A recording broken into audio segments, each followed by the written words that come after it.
everyone. Welcome to episode 6 of the See You at the Top podcast. I'm your host, David Murphy, president at Marshfield Medical Center Credit Union. And today I'm pleased to be joined by Melanie Draheim, chief marketing officer over at Fox Communities Credit Union in the Appleton, Wisconsin market. So thanks for joining us, Melanie. Yeah, thanks for having me, David. So I've seen your name pop up in quite a few different locations over the last couple of months since you've joined Fox Communities. So it's nice that you're able to get your story out there as far as with your experience and what your transition into the credit union space. So I guess that's where we'll start is please just share with our audience your story, your journey as to where you started and how you got to become CMO over there at Fox Communities. Yeah, so it's funny sometimes how things come full circle, right? So as I was thinking about this, I'm like, well, where do I start? But thinking way back, it's funny actually, when I was in college, I landed on a communications degree after I decided I couldn't just make a living painting, even though I like painting. So I graduated with that. But in my last couple years of college, one of my multiple jobs I worked was a teller at the time, which was M&I Bank at the time in Stevens Point, Wisconsin. So it's funny how now I'm back in the financial industry, although I had a long time in between that. So, after college, I worked as a marketing coordinator writer at a provider-owned health plan in Champaign-Urbana, Illinois. So, did that for several years, 4 to 5 years, and then ended up coming back to Wisconsin in a marketing manager role for another provider-owned health plan that was part of an Affinity health system at the time. And relationships are so important, right? Kind of how that evolved was a leader that I knew at my prior job, moved up here, started in the marketing department, a team, needed to build a brand and saw the potential in me. So I was able to take that opportunity and help grow the brand and the team over the course of 12 years I spent at Network Health. So Network Health there, leading marketing the whole time.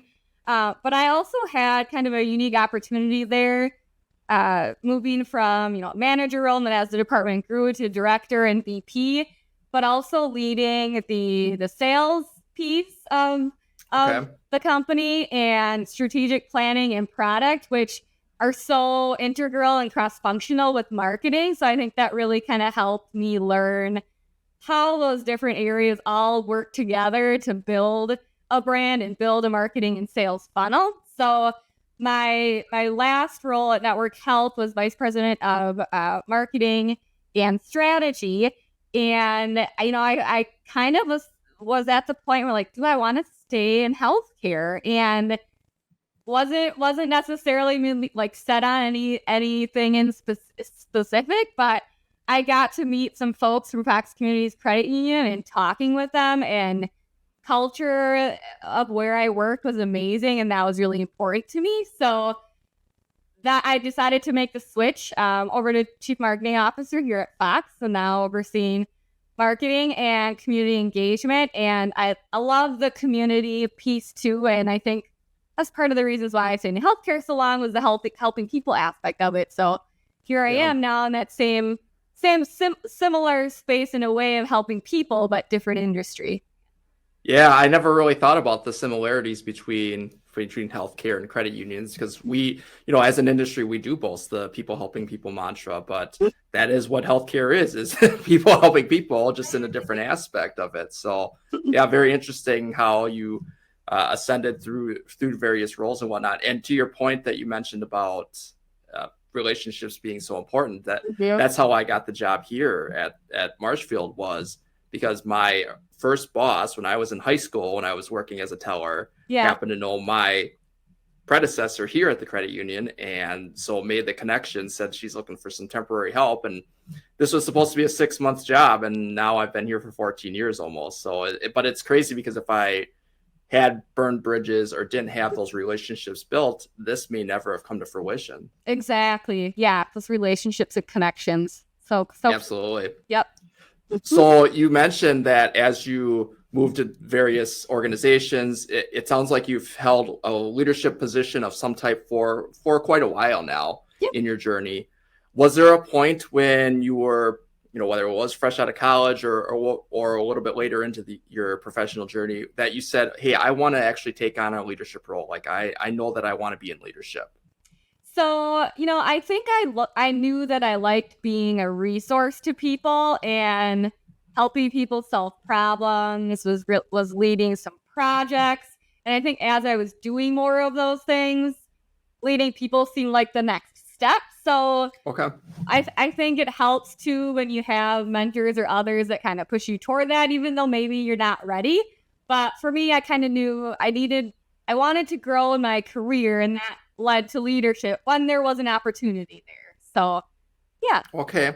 So you mentioned the word ready. So that's always a question that seems to come up when I talk to people who I think, okay, well, there's this opportunity, and they use those words. Oh, I don't know if I'm ready. So Yeah. In your experience, was there a point where you actually felt like, I am ready to take on these roles, or was it like, well, I'm ready to figure it out as I take on these roles? Yeah, honestly, I think more the latter. And I think that's most people, like, not sure if I'm ready for this, but I'm doing it. So I think because it's new, right? And anytime anything's new, we're comfortable, we're used to doing the things that we've been doing. But I think having someone too that believes in you and says, like, yeah, you can do it. You're like, yeah, I can do this. Even though I've not done it before, I'm all in, and I'm going to do it anyway.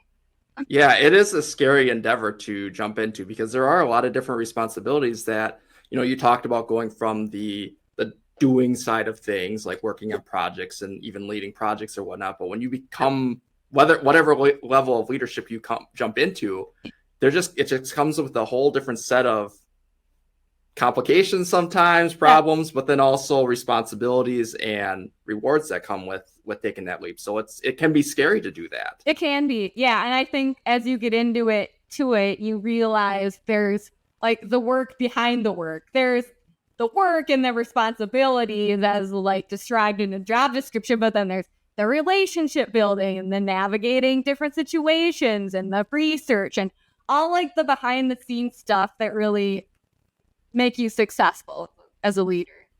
Yeah, absolutely. So as you started to think that was the next logical step in your career, what did you do to actually help prepare yourself for those roles?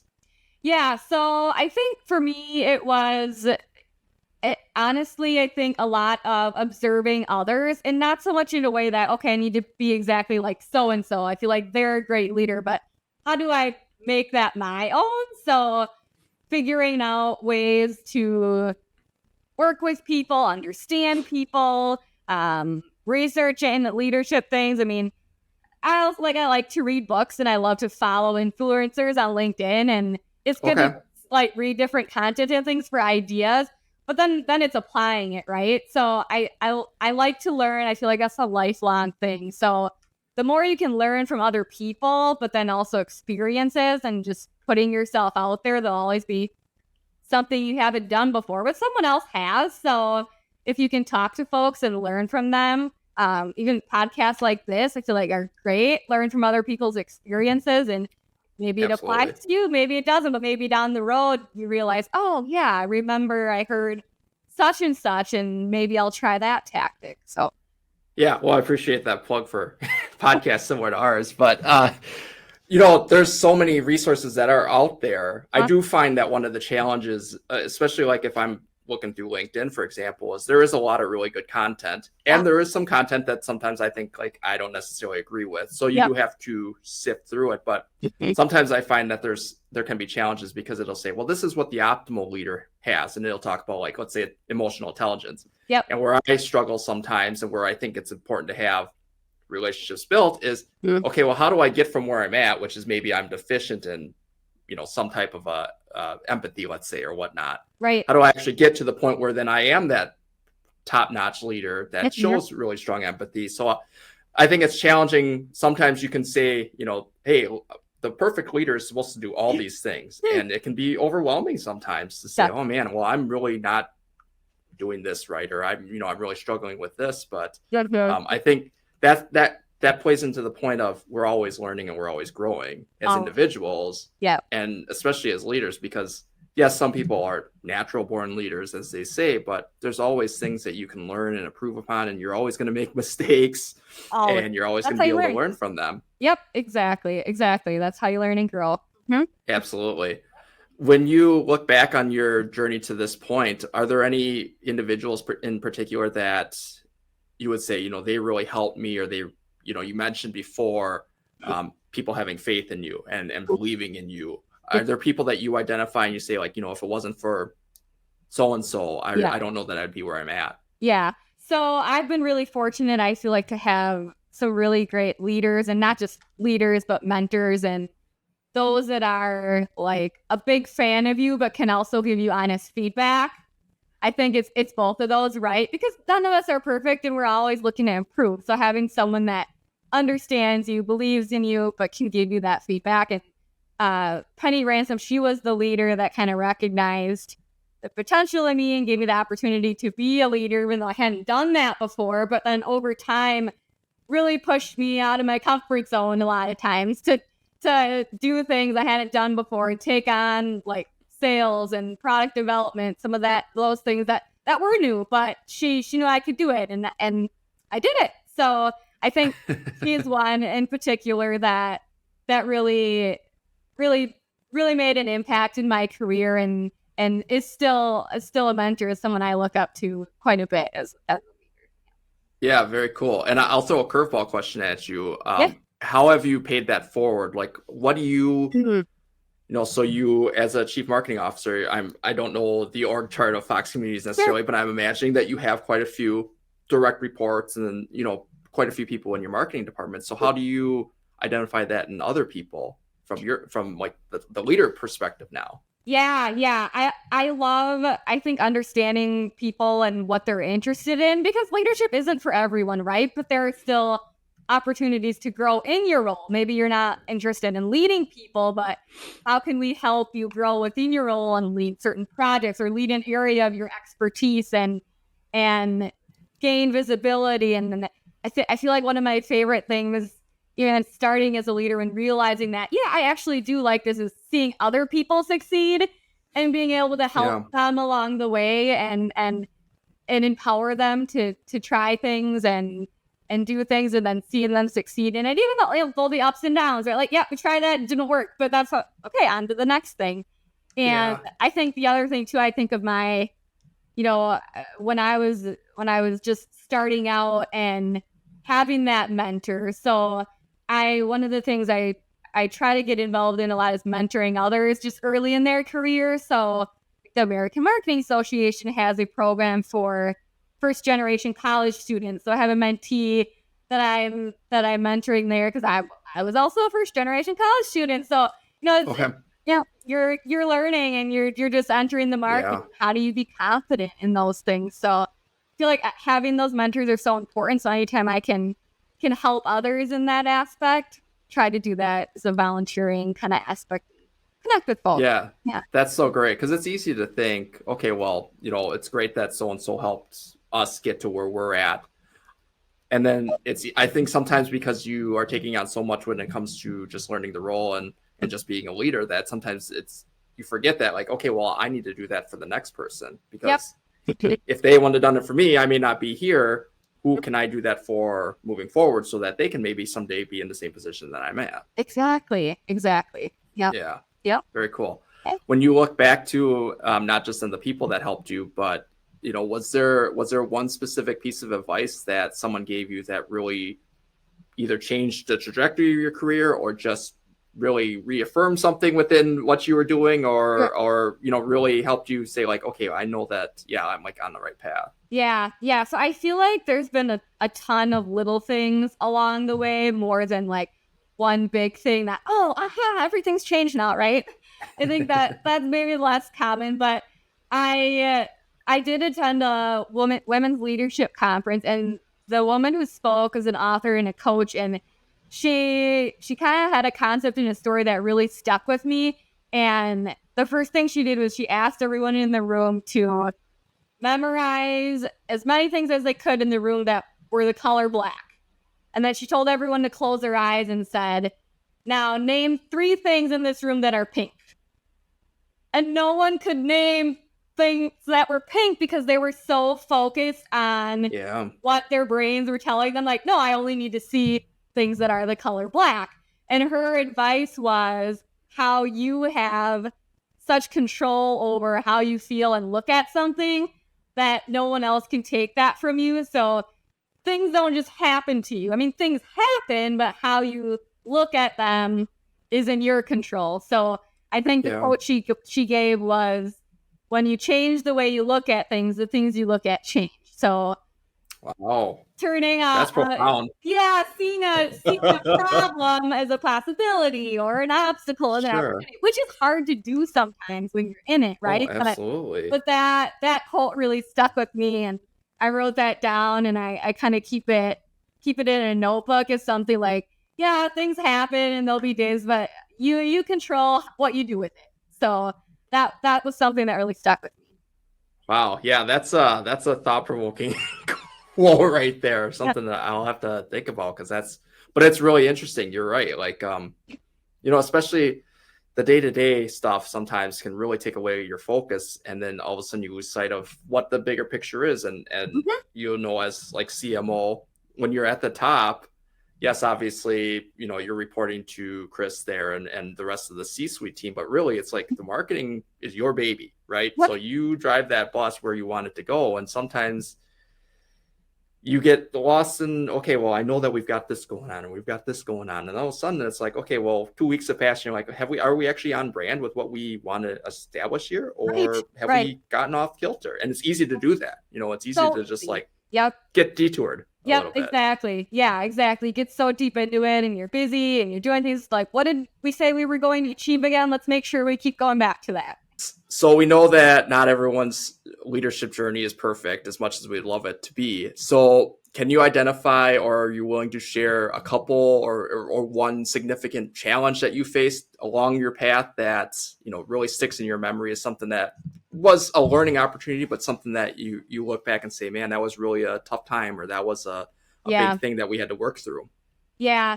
I think earlier you mentioned the perfect leader, right? And I think a big one for me was just learning how to let go of perfection sometimes, Yeah. because part of that's just me, my personality. I like to win. I have high expectations. So for a lot of years, I can convince myself, like, I just need to work harder and harder and harder to make this perfect and everything, or I wouldn't advance, right? But that's really not true. And I Yeah. think if you're analytical too, like for me, sometimes I can overanalyze. I would overanalyze things. So, but being aware of that, and I think overcoming it for me was having a coach to kind of help me understand that sometimes it doesn't have to be perfect. Like, it doesn't have to be perfect every time. Like, why put the pressure on yourself? And if no one else is putting the pressure on you except for you, stop striving for perfection every time, right? So Yeah. that coach really kind of helped me put together steps and stay accountable to that. So first I could be aware of it, like when perfection wasn't really serving me, and then kind of shift my thinking and give myself grace to be able to be effective and move things forward effectively, but doesn't always have to be perfectly. So Yeah. Are you familiar with the Enneagram? That I am. personality? Okay. Yeah, Do you know what Enneagram you are? my coach would. We talked about that. She always tells. I can't remember off the top of my head. Well, because the people that we work with for our marketing and Yeah. we're both ones, which so Oh, perfectionism is like one of yeah. the quote unquote downfalls of being an Yep. Enneagram one.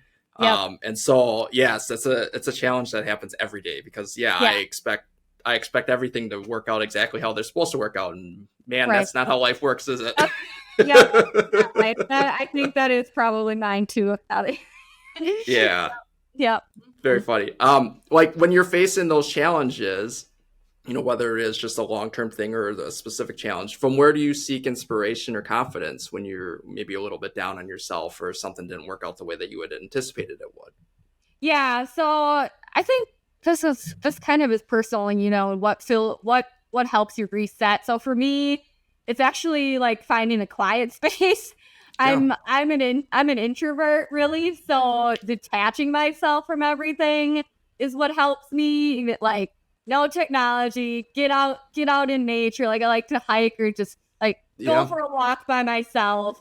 Sometimes it's as easy as just walking around the block with the dog, or maybe it's actually taking a few days or a week off. And like I like painting, so doing something like that Yeah. that's not on the computer, no distractions, just really taking some time to reset. I feel like we all need that, and we get so in this cycle that sometimes you need that reset to kind of just, oh, I've got this. Like this is not as big as I was making it out to be.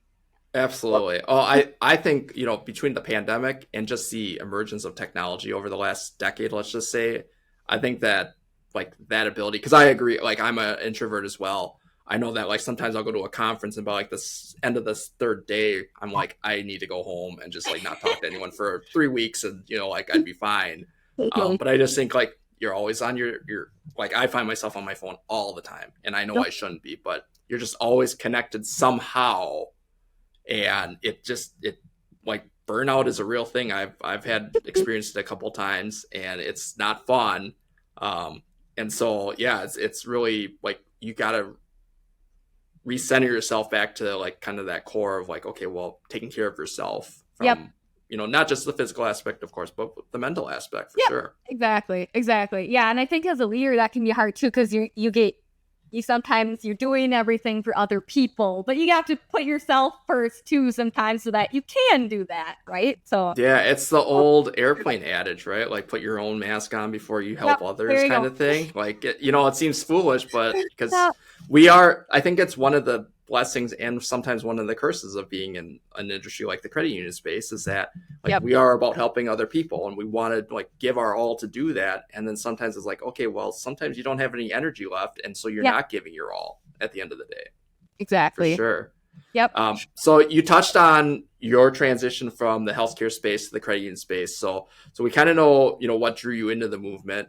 And I Yeah. know it's been a relatively short time, but since you've joined the credit union, what has kept you at Fox Communities and not to say that you're going to be there till you retire, but what do you Yep. feel is going to keep you in the industry going forward? Yeah. I Number one, the people in the culture are incredible and amazing. And even in the industry too, I've been so amazed at how willing other folks at other credit unions or financials are just willing to talk and share their experiences and collaborate. So that's been great for me being new, just reaching out to people and connecting like, hey, do you mind talking about X and what you're doing? And almost every time it's like, yeah, I'd love to. Sure, let's Yeah. hop on a call. I mean, we've never talked before. So I'm really excited about more of that and where that's going to take me. And the more too I think about where I was in healthcare, there's really there's really not many things that get more personal than your health and your money. So Yeah. to me it's like it's very complex, and I think I see my role similar as I did before in that it's not so much to sell things and to make ads, but to make what's complex simple for people so that Yeah. they can That's solve a great. problem or they can do what they need to do. So I think part of that is kind of just being it's back to the helping people aspect of it at the core of it, and the community and being able to give back in a way that purpose that means a lot to me, and that's something I've loved a lot about it even in this short time. Yeah. And I know when we talked a little bit before the recording of this, healthcare, both of our industries are in this space right now where there is some consolidation and there's a little bit of turmoil. But you pointed out like within the healthcare space, it's I guess I would say it's more cutthroat, as in like people, systems are really just hoping to survive at this point. Very And competitive. so there isn't that collaborative nature where credit unions have really built on that. And thankfully, despite some of the challenges that the industry faces, we're still, for the most part, in that, hey, let's work together. Let's see how we can help each other out. And it seems like it's really ingrained within the culture of what the credit union space is. Yeah, very much so. And I think that's unique. So I think it's a really great great thing that we have Yeah, in for the credit sure. space. Yep. So I appreciate all the insights that you've shared, as far as your journey. And I think it's really great to get a perspective from someone who hasn't grown up in the industry, someone who is relatively new into it. So I really appreciate that. So I'll get you out with this question that I always end every podcast episode with, which is, what's one piece of advice that you would share with someone who's just starting out on whether it's their journey in working or it's their leadership journey? Yeah. So I think probably one thing most of us all realize is that change is the only constant. So I think my biggest piece of advice would be, don't be afraid to step out of your comfort zone, That's a good whether one. that's something big or something small. Sometimes it is small, but doing the small thing that you've not done before, you weren't comfortable, validates that, yeah, I did that, and now I can do this, and I can do this. And building on that, it has a lot of power. So I think, don't be afraid to try that. Try something. Give yourself grace. Maybe you try it the first time and it's not perfect, but then it's okay. Next time, can't wait to do this again because I learned something. And Yeah, that's great advice. I love that. And just to piggyback off it a little bit, I mean, especially for people who are just starting out, you can look around and you'll see, if you've got 10 people who happen to be, similar, like I just started out the credit union, the one person who's willing to take that step, you look around, you might see others who aren't willing to take it. And it is going to be a differentiator for you down the road. And you're just going to be that much further ahead when you are maybe vying for a leadership position or a promotion or whatever the case is. So I love that. exactly. Yes. Well, awesome, Melanie. It was great to, this is the first time we've met. So it's great to get to talking to you. I'm really glad that you came over into the credit union space. It sounds like you guys are doing some great things over at Fox Communities from the few people that I know over there that I've had a chance to talk to. So I love seeing what other credit unions are doing, whether they're in our state, our wonderful state of Wisconsin, or they're across the country. So it was great to spend some time talking to you. Really appreciate the time this morning. Yeah. Thank you so much. Great having the chat. Yeah, absolutely. Have a good one. You too.